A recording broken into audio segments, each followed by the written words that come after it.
Hello, what's up again mga boss? Welcome back dito sa aking YouTube channel, Naked Hill Breeder. Yon. At yun nga pala mga boss, no, yung pag-uusapan natin ngayong araw ay tungkol sa advantage ng pagtatali o pag-cord natin sa ating mga alaga sa edad na 3 months old pa lamang. So, alamin nyo mga boss kung bakit ko yung ginagawa at kung ano yung mga naging benepisyo nito sa aking mga alaga. So, pero bago yon mga boss, nandito nga pala tayo sa aking munting manuka, no? At nandito yung ating mga alaga. Ngayon, nandyan, ang isa sa gitna ay yung broodcock natin na one-time winner, no?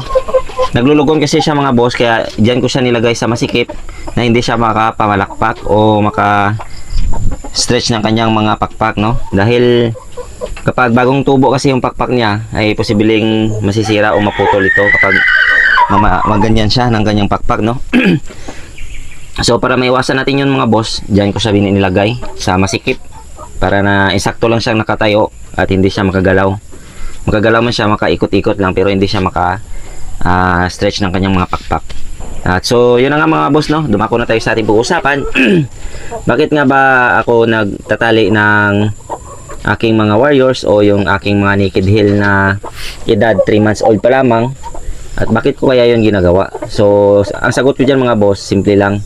Ginawa ko yun kasi para sa akin, advantage kasi yun. Kasi mas mabilis kasing maging matured yung ating alaga. Mabilis tumapang. At syempre, naging nasanay siya sa pabago-bagong klima dyan sa labas. And then, napapalakas natin yung kanyang tuhod, yung kanyang pangangatawan, at saka yung kanyang pakpak.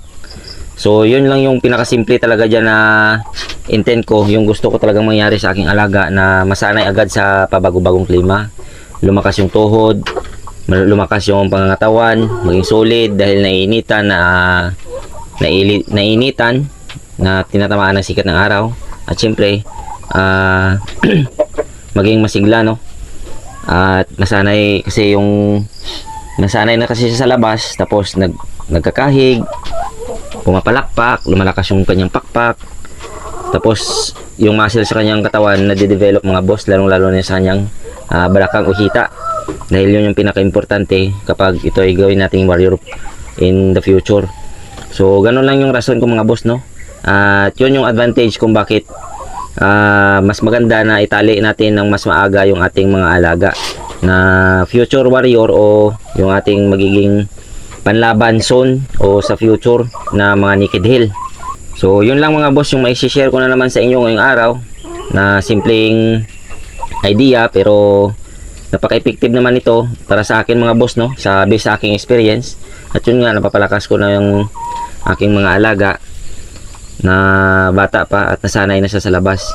At syempre kung nagustuhan nyo naman tong aking mga naibahagi sa inyo na videos, pa-subscribe naman dyan sa baba mga boss, sa pangalan ko may ano dyan, may subscribe.